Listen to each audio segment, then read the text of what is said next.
A very good afternoon to all of you. I'm very pleased to be in Baghdad once again, this time for the summit of the League of Arab States, in a moment that is a crucial moment for the region.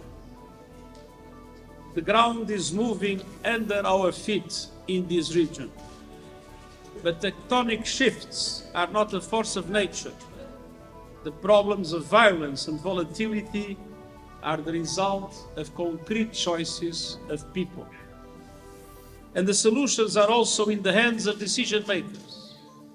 Solutions that, above all, are focused on making the most of the tremendous potential and opportunity throughout this region. We know the people of the Arab world demand and deserve a better future.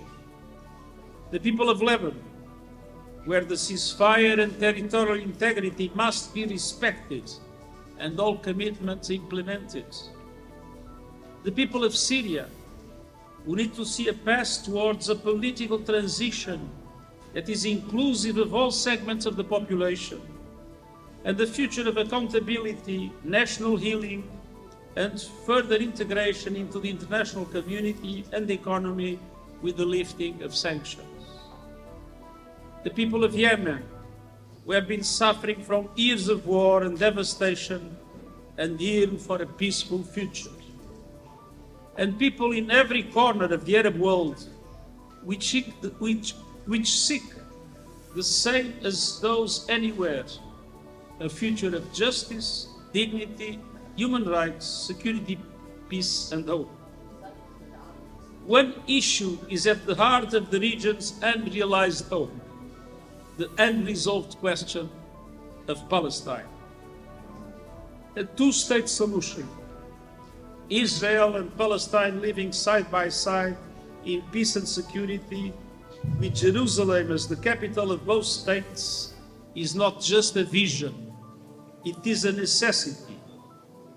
That goal has never been more imperative, but unfortunately also never more distant. A two-state future is disappearing before our eyes, and we need to revert this trend. In Gaza, the situation of Palestinians is beyond description, beyond atrocious, and beyond inhumane. A policy of siege and starvation makes a mockery of international law. The blockade against humanitarian aid must end immediately.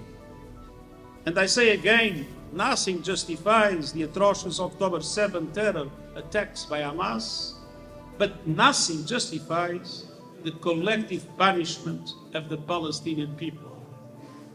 We need a permanent ceasefire, the unconditional release of all hostages, the free flow of humanitarian aid, and an irreversible action towards a two-state solution. The high-level conference in June, co-chaired by France and the Kingdom of Saudi Arabia, is an important opportunity we cannot lose.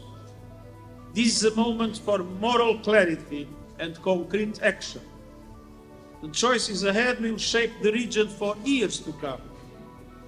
We can and must rise to this moment with courage, unity, and vision. I'm convinced that the Arab world has the strength, the wisdom, and the opportunity to lead the way toward peace, dignity, and a future worthy of all these people. Shukran, and I am, as I said, at your disposal for some questions. Thank you so much. Okay, we'll start with a few questions, please. Indicate your name and your affiliation. Please, sir. محمد جواد انا من العربيه الاماراتيه سيكونتمت يعني بدون جديد الملف في غزه والازمات في لبنان وسوريا. Sorry, apparently there is here a device I wasn't aware of. انا محمد جواد من العربيه الاماراتيه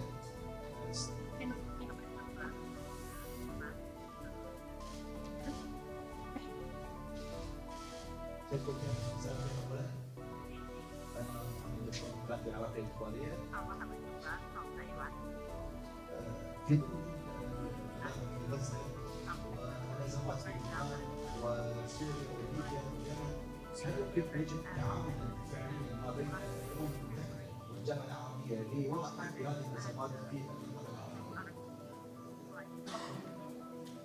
Well, just to give you an example, we had yesterday a very important meeting between the Secretary General of the Arab League, the President of the Commission of the African Union, and myself. And we decided to work together, to have a regular contact among the three, to better coordinate all initiatives in relation to peace in Sudan.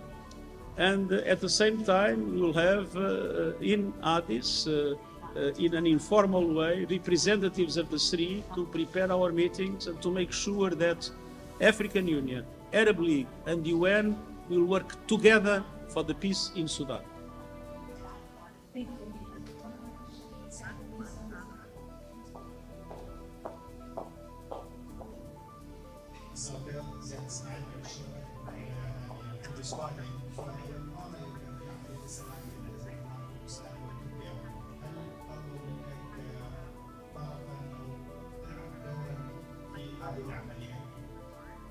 السؤال الثاني، هل تم المناقشه القضيه الكبيره في سوريا؟ ماذا ستفعل الجامعه العربيه في سوريا؟ First of all, I must say that I am impressed by the positive evolution in Iraq. Of course, there are still a few pending questions, but I'm totally confident that with dialogue and cooperation, those pending questions will be entirely solved.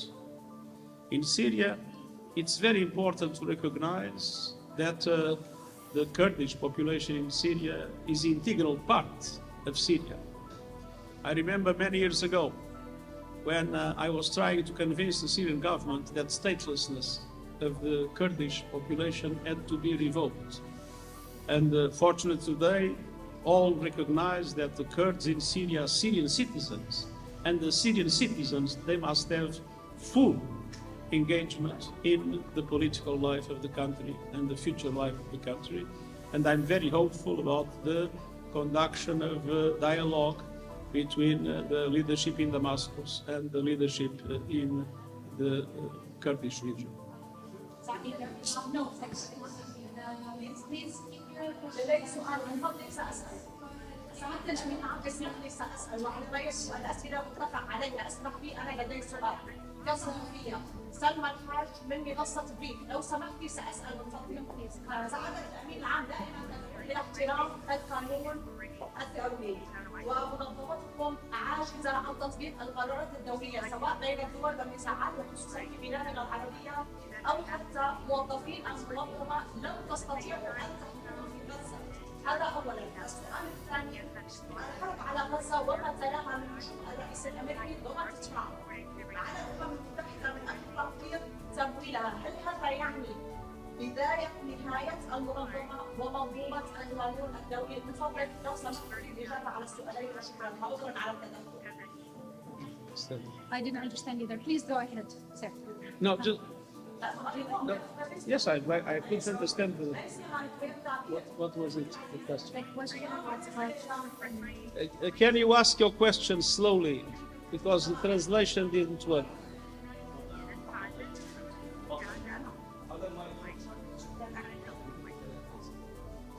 Slowly.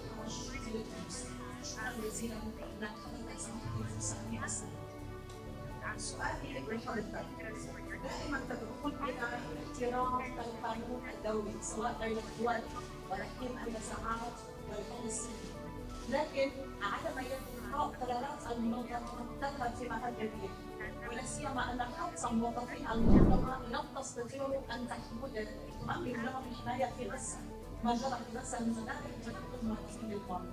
هذا اولا. السؤال الثاني، ما يقوم به الرئيس الامريكي دونالد ترامب على المنظمه من الهجوم، هل هذا بدايه لتطوير المنظمه ونهايه عمل مؤكده مؤسسات؟ شكرا جزيلا. Well, if I understood well the question, The UN has been consistently involved in humanitarian aid in Gaza, first of all. Second, the UN has been consistently advocating for Gaza to have a ceasefire and to end the terrible suffering of the Gaza people. We have been strongly condemning any attempt to move the population out of Gaza against their will. And we consider that Gaza must be part of a future Palestinian state. And in all these things, the voice of the UN has been clear, the voice of the UN has been constant, and we have shown our strong commitment to the people of Gaza.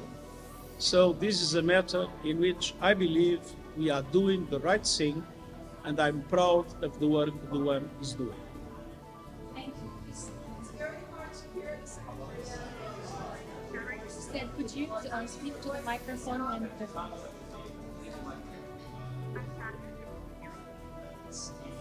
could you please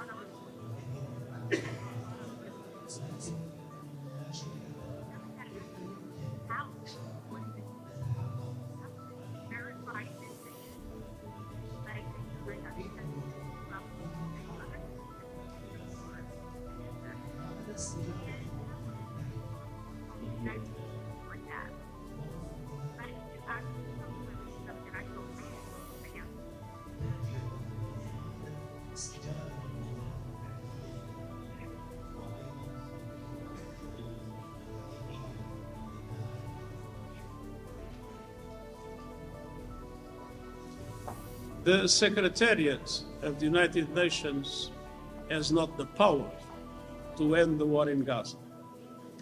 The Security Council might have that power, but as you know, the Security Council is paralyzed by veto. What I can guarantee is that the Secretariat of the United Nations and the Secretary General will not lose one single minute in the attempt to convince the whole of the international community that they must put pressure on Israel for the military operations to end and for a permanent ceasefire, together with the release of hostages and together with unlimited support to the population in Gaza.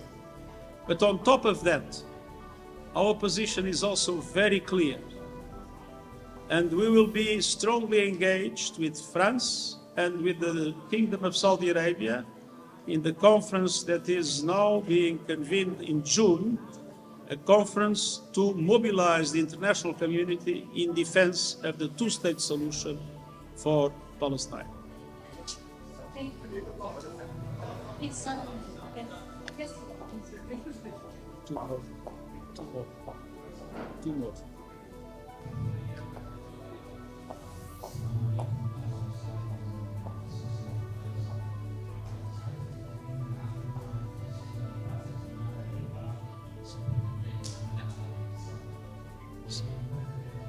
Sorry, I lost translation. Now I can hear you again. Do you mind starting again?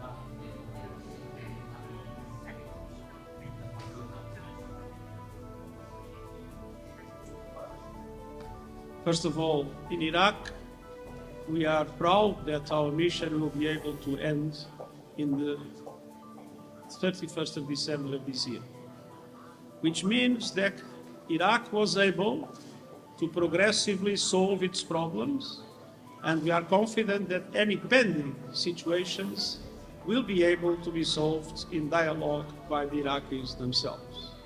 And so I think it's time for the mission to end, but the UN will remain in Iraq with its country team cooperating for the development of the country, and we will be providing also in relation to the elections, election assistance that might be required by the government of Iraq. In relation to the negotiations, according to the news, even if there were some positive aspects about prisoners exchange, there was not much progress in relation to peace in Ukraine.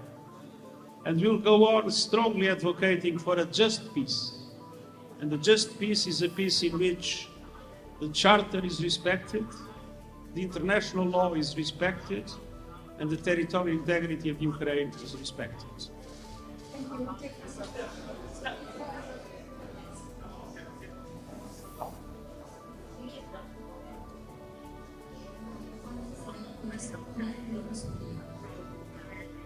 Could you send that, please?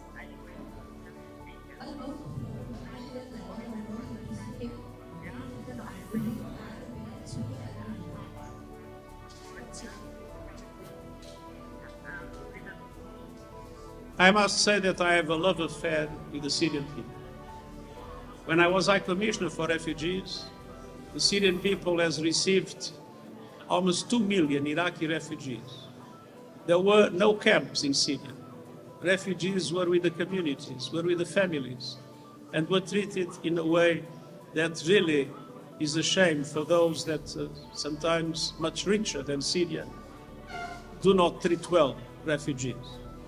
And so I am emotionally linked to the will of seeing Syria united, with its territorial integrity respected, and with all communities of the Syrian society being able to be fully engaged in the political future of the country and fully participating in this political future and protected. I hope this will happen, and I also hope that the removal of sanctions will create the conditions not only for this positive, inclusive political development, but also for the Syrian people finally to have access to the development that is so necessary for the Syrian youth to regain hope. Thank you.